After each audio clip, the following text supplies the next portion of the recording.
पालकमंत्री आशिष शेलार हे बोलबिडूशीच बोलताना त्यांना विचारलं मुंबईचा महापौर मराठी होणार का, तर त्यांना उत्तर नाही देत आहेत.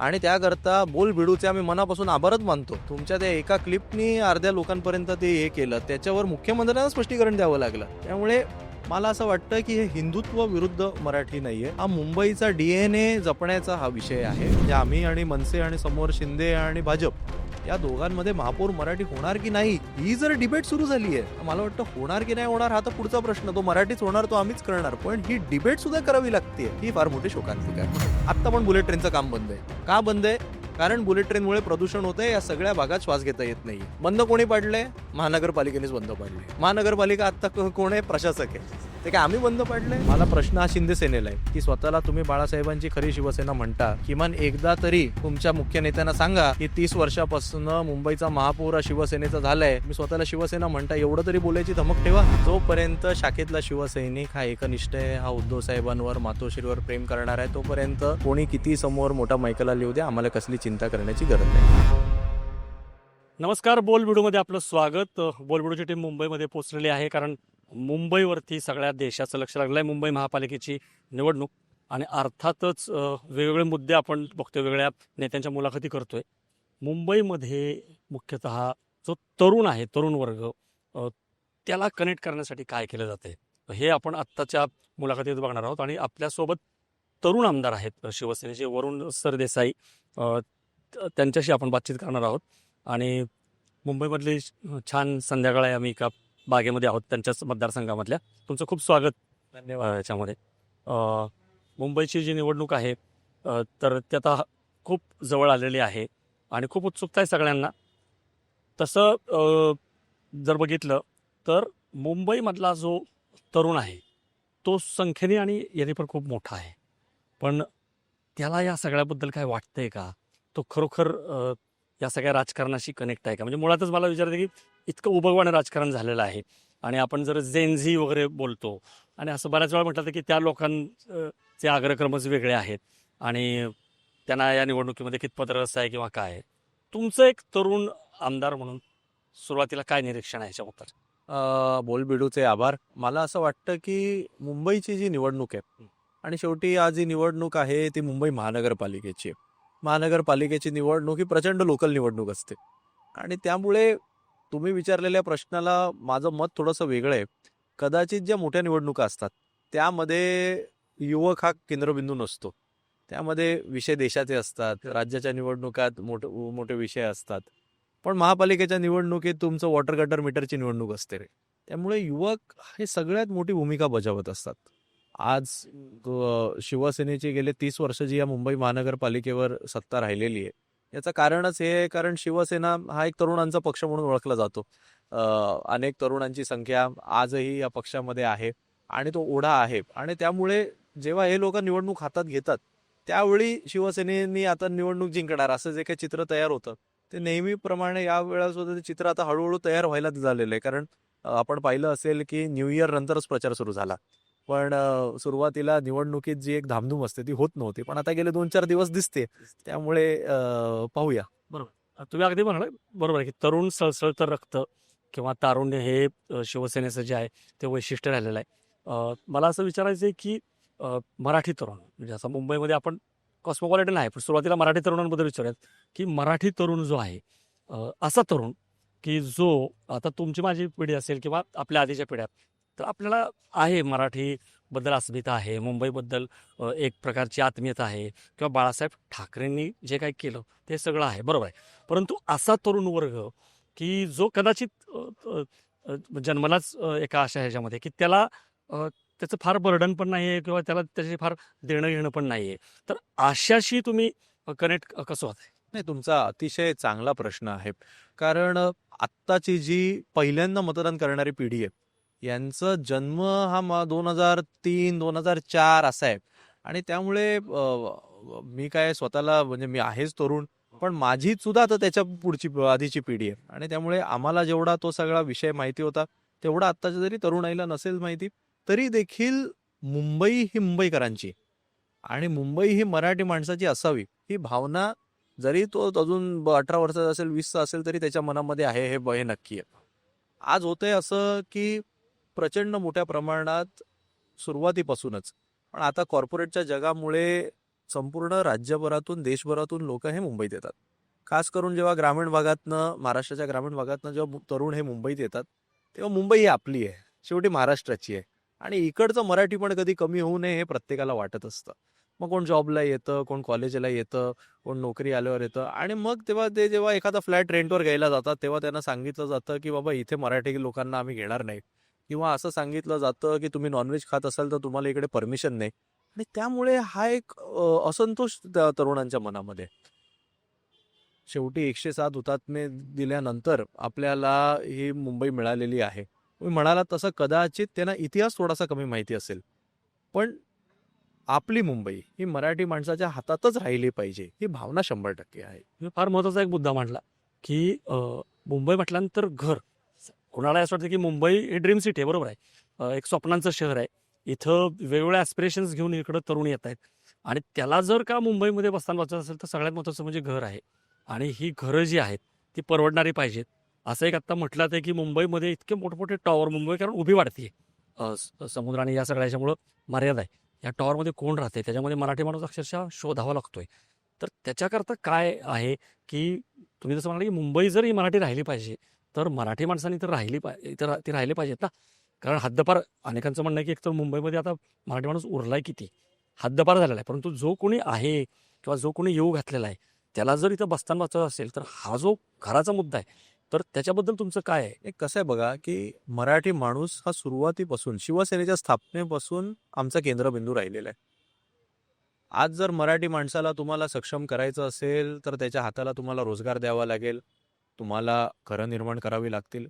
ही निवडणूक जरी ही मुंबई महानगरपालिकेची असेल, शेवटी हाऊसिंग हा काही विषय महापालिकेच्या अखत्यारीत येत नाही, तरी देखील जोपर्यंत मराठी माणसाचं आपण सक्षमीकरण करत नाही आणि मराठी माणसाचं जे मुंबईतलं महत्त्व आहे ते तेवढंच ठेवून किंबहुना ते वाढवत नाही, तोपर्यंत मराठी माणूस सक्षम होणार नाहीये. आज मराठी माणसाला जर तुम्ही केंद्रबिंदू ठेवून जर तुम्ही पुढे गेला नाहीत तर कसं चालेल? आज भाजपचं मला हेच कळत नाही की त्यांचे पालकमंत्री आशिष शेलार हे बोलबिडूशीच बोलताना त्यांना विचारलं मुंबईचा महापौर मराठी होणार का, तर त्यांना उत्तर नाही देत आहेत. आज मुंबईच्या 10 वर्ष अध्यक्ष राहिलेल्या माणसाला आज सुद्धा मुंबई महानगरपालिकेची जबाबदारी ज्या व्यक्तीवर आहे, जो मुंबईचा पालकमंत्री आहे, तो ठामपणे नाही सांगत की मुंबईचा महापौर मराठी होणार. आज त्यांनी जी काही यादी दिली आहे, त्या यादीमध्ये 1/3 उमेदवार हे त्यांनी अमराठी दिलेले आहेत.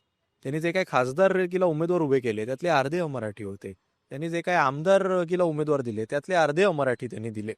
मग माझं म्हणणं हे आहे की घरं मिळाली पाहिजेत, नोकऱ्या मिळाल्या पाहिजे, हे सगळं बरोबर आहे.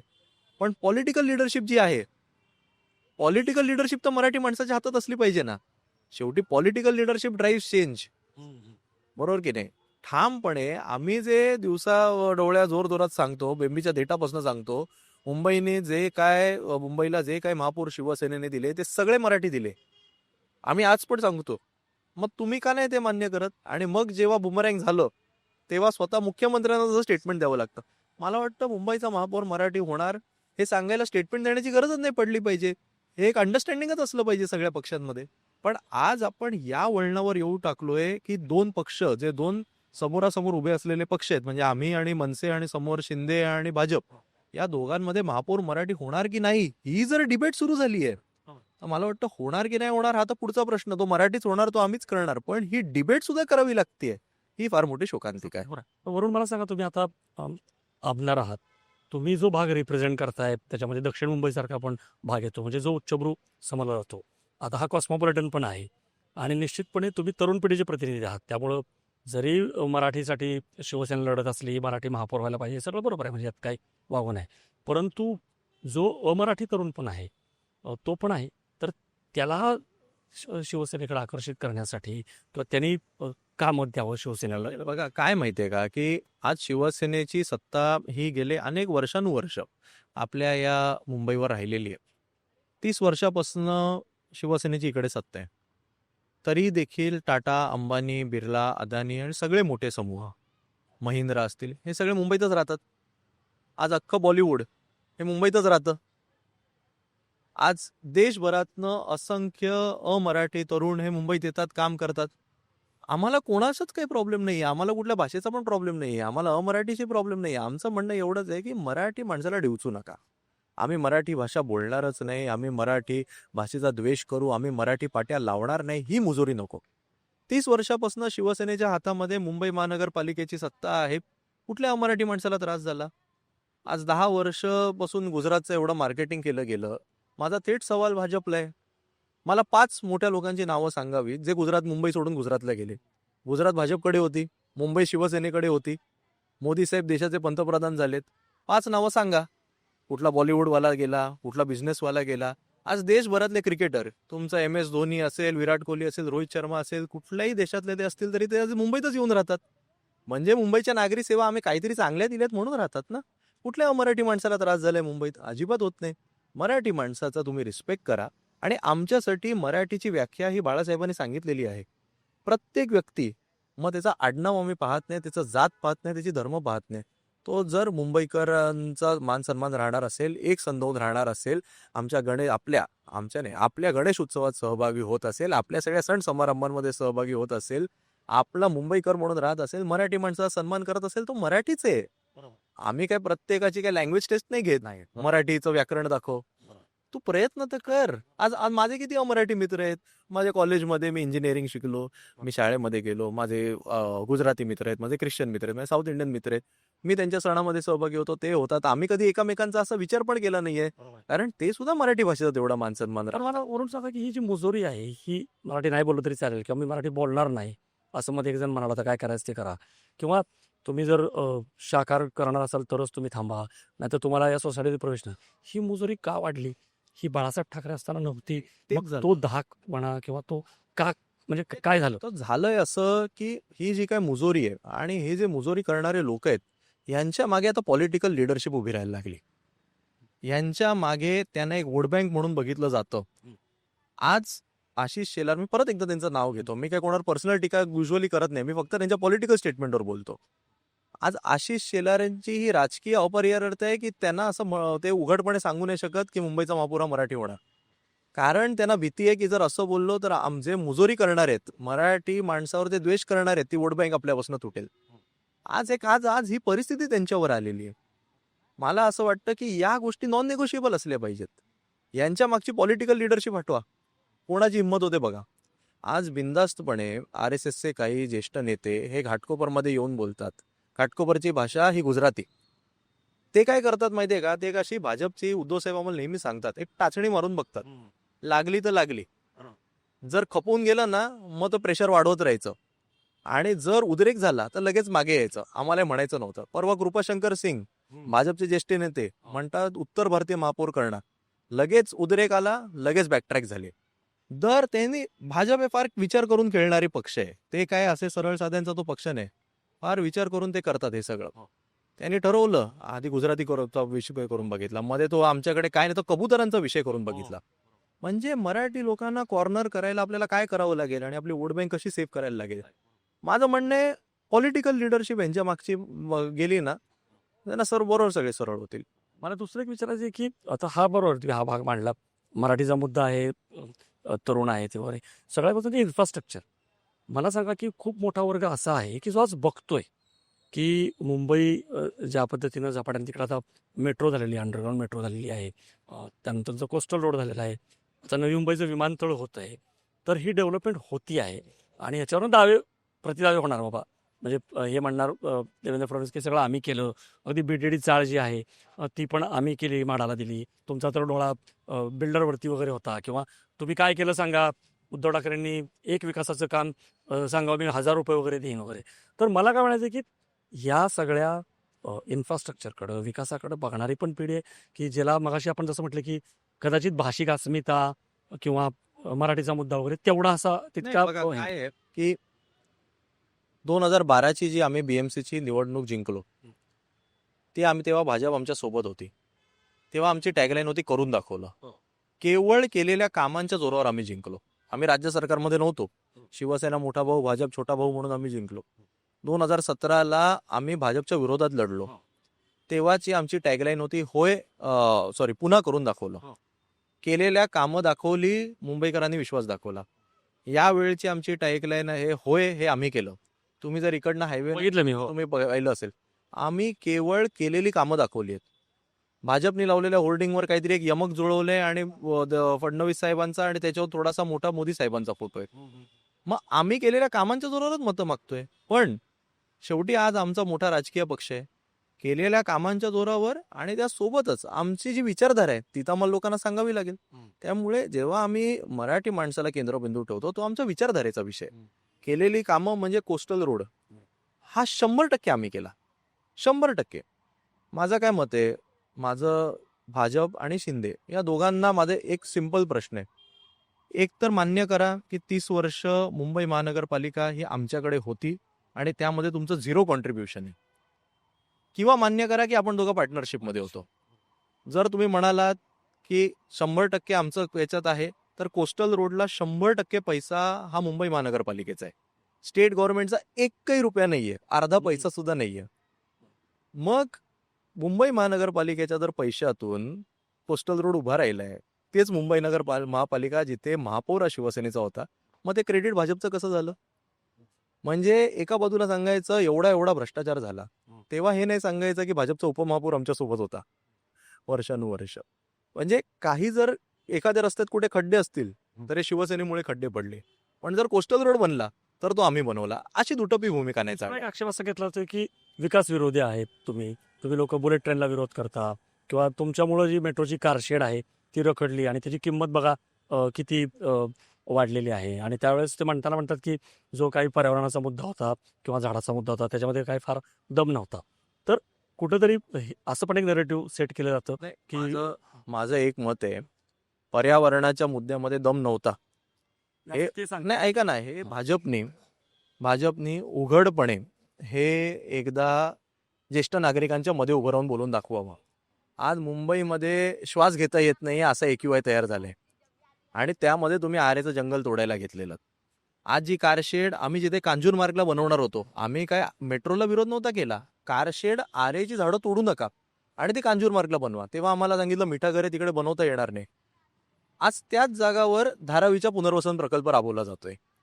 त्याच जागेवर 2 वर्षापूर्वी आम्हाला सांगितलं मिठा घरांवर कारशेड नाही बनणार. आज त्याच मिठा घरांवर तुम्ही अदानीला दिलेल्या धारावी पुनर्वसन प्रकल्प राबवता. आम्ही कुठल्या विकासाला विरोध केला? प्रकल्पाच्या एखाद्या भागाला किंवा ज्याच्यानी पर्यावरणाची हानी होईल याकरता जर आम्ही आमचं मत मांडलं तर आम्ही काय विकास विरोधी होत नाही. आज बुलेट ट्रेन, आत्ताची गोष्ट तुम्हाला सांगू, आत्ता पण बुलेट ट्रेनचं काम बंद आहे. का बंद आहे? कारण बुलेट ट्रेनमुळे प्रदूषण होतंय, या सगळ्या भागात श्वास घेता येत नाहीये. बंद कोणी पाडलंय? महानगरपालिकेनेच बंद पाडलंय. महानगरपालिका आत्ता कोण आहे? प्रशासक आहे. ते काय आम्ही बंद पाडलंय? हे तुम्हाला सांगतो. त्यामुळे सर्वांगीण विकास करायचा, विकास करता करता करता करता शहर भकासणे झालं पाहिजे, शाश्वत विकास झाला पाहिजे. असे विचार मांडल्यानंतर त्याला कोणी विकास विरोधी म्हणायचं मला तर काही कारण दिसत नाही. मुद्दा पडला जो हवेचा मुद्दा आहे किंवा AQIचा मुद्दा आहे तो अजेंड्यावरती आहे तुमच्या, म्हणजे कारण हा खूप कमी जण मानतात. नाही, नक्कीच ना. AQIचा मुद्दा म्हणजे आता सुद्धा जर आपण कॅमेरे जर बघितले तर एक धुकं दिसतंय, एक स्मॉग दिसतोय, इतकं विचित्र असं हे सगळी हवा आहे. त्यामुळे हे काही सगळं आपलं काही नॉर्मल नाहीये. ह्याच्यावर कंट्रोल हा मिळवलाच पाहिजे. वारंवार केवळ FSI वाढवून हे काही मुद्दे सुटणार नाहीये. त्यामुळे आपल्याला हे करावं तर लागेलच. मला असं विचारायचं की अदानीचा मुद्दा हा किती रिलेव्हंट आहे तुम्हाला असं वाटतं? ही गोष्ट खरी आहे. तुम्ही अशी म्हणाला की आपण बघतो क्रॉनिक कॅपिटलिझम किंवा मक्तेदारी निर्माण होणं, एकाच उद्योजकाच्या घशामध्ये हे सगळं घालणं, याचा विरोध व्हायलाच पाहिजे, ते दिसतंय. पण तरी पण हा मुद्दा लोकसभेला पण होता, विधानसभेला पण होता. तुम्ही जसं म्हणाला की ही निवडणूक खूप गटर मीटर ड्रेनेज अशी आहे. अशा ह्याच्यावर तुम्हाला कितपत हा मुद्दा वाटतोय की हा परत अपील होईल? बरं झालं, तुम्ही छान प्रश्न विचारलात. आमचा विरोध हा अदानी समूहाला नाहीये. आमचा विरोध हा काय अदानींना नाहीये. आमचा विरोध हा मुंबईचा जो काही तुम्ही पूर्ण अख्खा जो शेप बदलताय त्याला आहे. धारावीचा पुनर्वसन झालं पाहिजे का? धारावीच्या लोकांना हक्काची पक्की घरं मिळाली पाहिजेत का? 100% मिळाली पाहिजेत, मिळालीच पाहिजेत. पण आत्ता जो काय प्रकल्प राबवला जातोय हा प्रकल्प एकदा कोणीतरी समजून घ्यावा. मूळ धारावीकर जो आहे त्यातल्या केवळ 10 ते 15% लोकांनाच पात्र केलं गेलंय, बाकी सगळ्यांना अपात्र केलं गेलंय. धारावीकरांना कुठे पाठवलं जाते? मिठागरांवर पाठवलं जाते. बाकी धारावीकरांना कुठे पाठवलं जाते? तर आपला जो कचरा डम्पिंग ग्राउंड आहे देवनारचं, तिकडे पाठवलं जाते. म्हणजे जिकडे गेले 25-30 वर्ष ज्या डम्पिंग ग्राउंडवर संपूर्ण मुंबईचा कचरा टाकला गेलेला, आज त्यावर घरं बांधून तुम्ही धारावीकरांना देणार आहात. हे कसं मान्य करायचं? ह्या सगळ्याला आमचा विरोध आहे. बाकी आम्हाला काहीच हरकत नाहीये. तुमचं म्हणणं की पारदर्शकपणे जो प्रकल्प आहे तो राबवला गेला पाहिजे नाही, आणि ज्याच्यामध्ये जो पारदर्शक नाही. आमचं म्हणणं आहे, जर धारावीकर आहे, आज आपण जेव्हा एखादा SRA प्रोजेक्ट राबवतो, SRA प्रोजेक्टमध्ये आपण म्हणजे स्लम रिहॅबिलिटेशनचा जे प्रोजेक्ट आहे त्याला नियम काय आहेत? जो जिकडचा व्यक्ती आहे त्याला तिकडे तुम्ही घरं द्या. आज माझ्या मतदारसंघात 40 प्रोजेक्ट चालू आहेत. जो झोपडीधारक आहे त्याच्यात त्या झोपड्यांच्या ऐवजी त्याची एक इमारत उभी राहते, दुसरी एक सेल कंपोनंट उभा राहतो. आमचं म्हणणं आहे तसंच धारावीत का नाही करत? जेवढे धारावीकर आहेत त्यांना तुम्ही तिकडे घरं द्या, बाजूला तुम्ही विक्री करा. पात्र आहेत त्याला तिथंच दिली जास्त. पात्र आणि जे मूळ आहेत त्यांना द्या ना. बरोबर. तुम्ही केवळ 15% लोकांना देणार, बाकीच्यांना देणार नाही तर कसं होणार? आपण आता या दुसऱ्या टप्प्यावरती थोडंसं निवडणूक मॅनेजमेंटकडे येऊयात. शाखा जो आहे, आता आपण एक शाखेमध्ये आलेलो आहोत. शाखा हा एकंदरीत शिवसेनेचा आत्मा आलेला आहे पहिल्यापासून, आणि आता असं दिसतंय की वेळ कमी असल्यामुळं सगळ्या शाखांना एकत्रित भेटी राज ठाकरे असतील, उद्धव ठाकरे असतील किंवा असतील, तर त्याबद्दल थोडं सांगा की काय नेमकं केलं जातं. बघा कसं आहे की मुंबईची शिवसेना ही शाखेचा केंद्रबिंदू आहे. मुंबईची शिवसेना ही कुठल्या आमदाराच्या मक्तेदारी नाही, कुठल्या नगरसेवकाची मक्तेदारी नाही. जोपर्यंत शाखेतला शिवसैनिक हा एकनिष्ठ आहे, हा उद्धव साहेबांवर मातोश्रीवर प्रेम करणार आहे, तोपर्यंत कोणी किती समोर मोठा मायकला लिहू द्या, आम्हाला कसली चिंता करण्याची गरज नाही. आज प्रत्येक शाखेमध्ये शेकडोनी शिवसैनिक हे दररोज येतात, काम करतात, आणि मग जाहीर सभा एकदा जर घ्यायला गेलं तर मग एखादी मुंबई एवढी आज मोठी आहे, 36 विधानसभा मुंबईत आहेत. किती जाहीर सभा तुम्ही घेणार? जाहीर सभा घेतल्यानंतर केवळ 1 वॉर्डाची किंवा 2 वॉर्डापर्यंत तुम्ही पोहोचू शकता. ट्रॅफिकची समस्या असते, सगळीकडे पोचता येत नाही. म्हणून यावेळी उद्धव साहेबांनी एक वेगळी रणनीती आखली की जाहीर सभा घेण्याच्या ऐवजी आपण किमान दिवसाला 15 ते 20 शाखांना भेटी देऊ. त्या शाखांमध्ये आपले सगळे कार्यकर्ते एकत्रित असतील, आणि दोन बंधूंनी एक अतिशय उत्तम काम सुरू केलंय की उमेदवार शिवसेनेचा असो किंवा मनसेचा असो ते पाहायचं नाही, सगळ्या शाखांना भेटी द्यायच्या. राजसाहेब आज जिकडे शिवसेनेचे उमेदवार आहेत तिकडे जात आहेत, उद्धव साहेब आज मनसेचे उमेदवार आहेत तिकडे जात आहेत, आणि त्यामुळे एक वेगळं वातावरण तयार झालंय. आत्ता संध्याकाळची वेळ आहे, त्यामुळे आपण आत्ता ज्या शाखेत आलोय तिकडचे सगळे शिवसैनिक प्रचाराला गेले. आपली मुलाखत होती त्यामुळे मी इकडे आलो. पण माझी निवडणूक सुद्धा मी याच कार्यालयातनं लढलो. मी कुठला हायफाय ऑफिस घेतलं नव्हतं. हे शाखे माझे मुख्य कार्यालय होतं. इकडनंच मी निवडणूक लढलो आणि इकडनंच मला शिवसैनिकांनी जिंकवलं सुद्धा. त्यामुळे शाखेचं एक वेगळं नातं काही सामान्य मुंबईकरांची सुद्धा आहे. पोलीस स्टेशनचे प्रॉब्लेम झाले, घरात भांडणं झाली, सकाळी 5 वाजता पाणी नाही आलं, कुठे गटार तुंबले, लाईट गेले, कचरा उचलला नाहीये, लोक महापालिकेत जात नाहीत, पोलीस स्टेशनला जात नाहीत, शिवसेनेच्या शाखेत येतात. हे एक नातं आहे. हे नातं असल्यामुळेच आज मुंबईकरांचा विश्वास हा शिवसेनेवर आहे. मला कधीच सामान्य नागरिक हा कधी भाजपच्या कार्यालयात जाताना मी पाहिला नाहीये, आणि भाजपला हेच कळत नाही.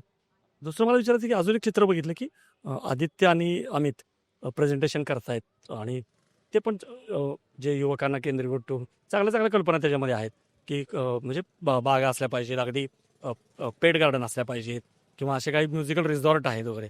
मला असं विचार, तुम्ही दोघांवर काम केलेलं आहे, आदित्यशी तर तुमचं नातं आहे, पण अमितची पण आता एंट्री झालेली आहे. मला थोडंसं या नात्याबद्दल विचारायचं आहे की अमित ठाकरे यांच्याबरोबर काम करताना तुमचा अनुभव कसा आहे, त्यांची शैली कशी आहे, आदित्यची शैली कशी आहे?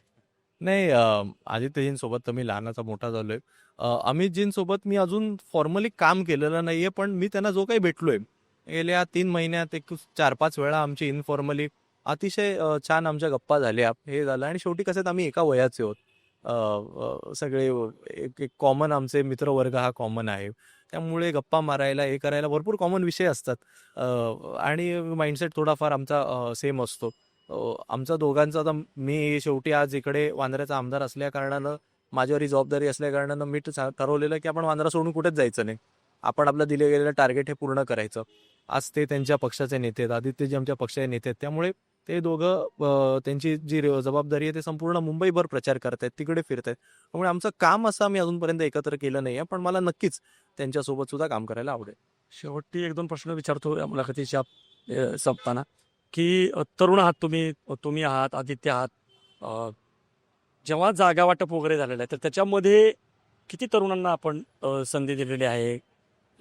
बऱ्याच वेळा असं घडतं की त्या लोकांना दिली जाते, भाकरी बदलली जात नाही, चेहरा बदलला जात नाही. आणि तोच वाद झाला होता का? एक अशी चर्चा येते समोर की परब आणि वरुण यांचा जागा वाटपावरून वाद, तो काही जनरेशनचा गॅप होता का?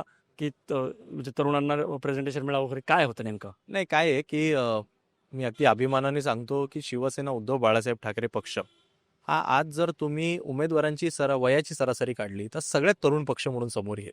अनेक तरुण, कोण 22 वर्षाचा आहे, कोण 25 वर्षाचा आहे, कोण 24, कोण 27, 30, अनेक युवा आणि युवतींना पक्षाने संधी दिलेली आहे. माझ्या युवा सेनेतल्या सुद्धा अनेक सहकार्यांना त्यामध्ये संधी मिळालेली आहे. कारण मूळ मी शेवटी युवा सेनेचं महाराष्ट्रभरात काम करत, संघटनेत काम करत मी आज पक्षाचं काम करतोय. त्यामुळे तरुणांना भरपूर संधी पक्षाने दिल्या, याकरता मी पक्षाचा खरंच मनापासून आभारी आहे. आणि दुसरा तुम्ही जो मला प्रश्न विचारलात, मला माहिती आहे मी सुद्धा मूलबिडूचा एक फॉलोअर आहे. त्यामुळे मी असा एकदम AI मध्ये चिडलेला फोटो आणि परब साहेबांचा AI मध्ये चिडलेला फोटो हा पाहिला आणि जेव्हा तुम्ही तो व्हिडिओ टाकला तेव्हा मी एकत्रच बसलेलो. योगायोगाने त्या दिवशी त्यांचा वाढदिवस होता. मी त्यांना शुभेच्छा द्यायला गेलेलो. आम्ही एकत्र त्यांचा केक कट केला, आम्ही एकत्र हे केलं आणि मग आम्ही बोललो, हा बघा असा व्हिडिओ आलेला आहे. तर मला वाटतं की शेवटी मी सुद्धा समजू शकतो राजकारणामध्ये थोडं ड्रामॅटायझेशन लागतं, पण एवढा काही विषय नसतो.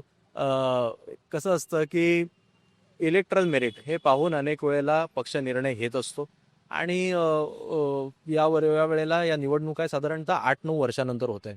त्यामुळे केवळ आमच्या नाही, तुम्ही सगळ्याच पक्षामध्ये म्हणजे ज्या दिवशी AB फॉर्म भरायचा शेवटचा दिवस होता, अख्खे TV आणि हे फक्त इच्छुक उमेदवार ज्यांना तिकीटं नाही मिळाली ते किती नाराज झाले. कोण गाडी समोर झोपून घेतलं, कोणी अंगावर रॉकेल ओतलं, कोणी गाडी फोडली, कोण बायका रडायला लागल्या. हे मला वाटतं 9 वर्षापासूनचं जे प्रयत्न असतात, शेवटी तिकीट एकाला देता येतात, ते मला वाटतं कुठेतरी त्याचा उद्रेक बाहेर येतो. असं मला वाटतं प्रत्येक पक्षात होत असतो. तो निर्णय सुद्धा पक्ष नेतृत्वाला कठीण असतो. अनेक चांगले उमेदवार असतात, त्याच्यामध्ये तिकीट शेवटी एकाला देता येतं आणि मग जो त्या मिनिटाला पक्ष नेतृत्व विचार करतो आणि त्यांना तिकीट देत असतो. त्यामुळे तोपर्यंत सीमित विषय असतो.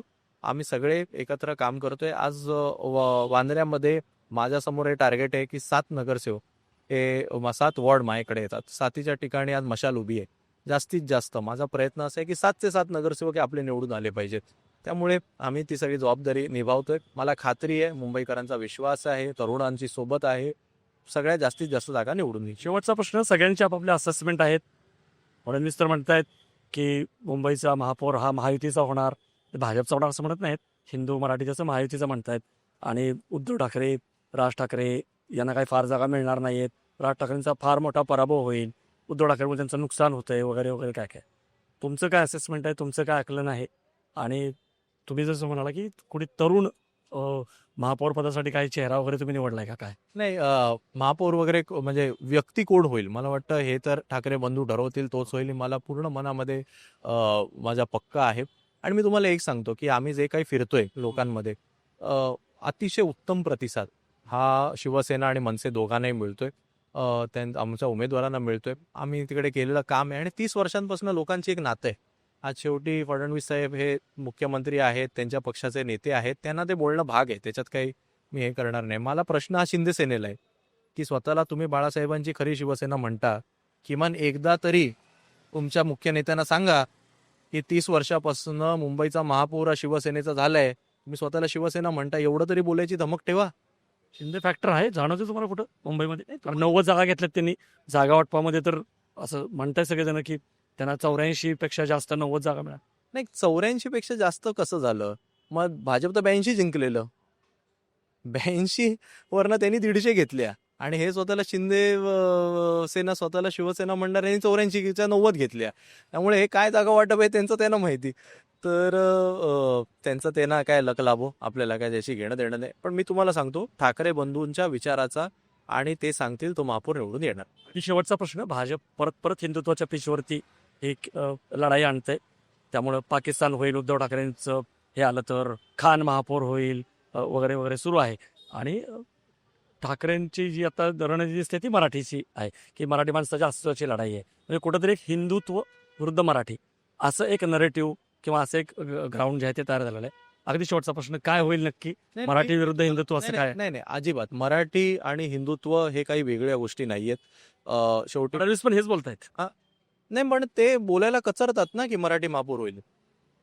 आम्ही बोलतो ना ठामपणे, आम्ही ठामपणे बोलतो. ते का नाही बोलत? आत्ता शेवटी आणि त्याकरता बोल भिडूचे आम्ही मनापासून आभारच मानतो. तुमच्या त्या एका क्लिपनी अर्ध्या लोकांपर्यंत ते हे केलं. त्याच्यावर मुख्यमंत्र्यांना स्पष्टीकरण द्यावं लागलं. त्यामुळे मला असं वाटतं की हे हिंदुत्व विरुद्ध मराठी नाहीये. हा मुंबईचा DNA जपण्याचा हा विषय आहे.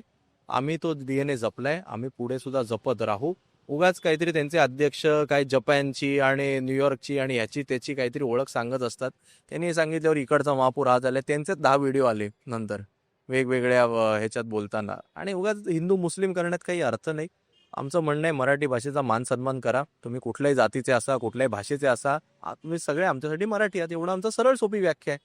वरुण सरदेसाई, खूप खूप धन्यवाद. तुम्ही निवांत वेळ दिलात आणि काय एकंदरीत स्ट्रॅटेजी आहे. प्रेक्षक हो, मुंबईमध्ये साधारणतः काय वातावरण आहे, मराठी तरुण असेल किंवा मराठी तरुण असेल, त्याला काय वाटतं एकंदरीत, त्याच्याशी कशा प्रकारे कनेक्ट होण्यासाठी प्रयत्न केले जात आहेत, वरुण सरदेसाईंनी सांगितलं. आणि त्यांनी ठामपणे काही मतं व्यक्त केली की जो DNA आहे मुंबईचा तो मराठी आहे. मराठी किंवा हिंदुत्व असं काही नाही आहे, ते एकच आहे. आणि मुंबई ही शिवसेनेची आहे. जो महापौर आहे तो जो आहे तो ठाकरे युतीचाच होईल. बघूयात आपण 16 तारखेला निकाल आहे. घोडा मैदान फार लांब नाही आहे. वरुण सरदेसाई जे काय म्हणतायत ते कितपत तथ्यामध्ये उतरतं हे पण आपण बघूयात. पण अशाच मुलाखतींकरता बघत राहा बोलबोल. धन्यवाद.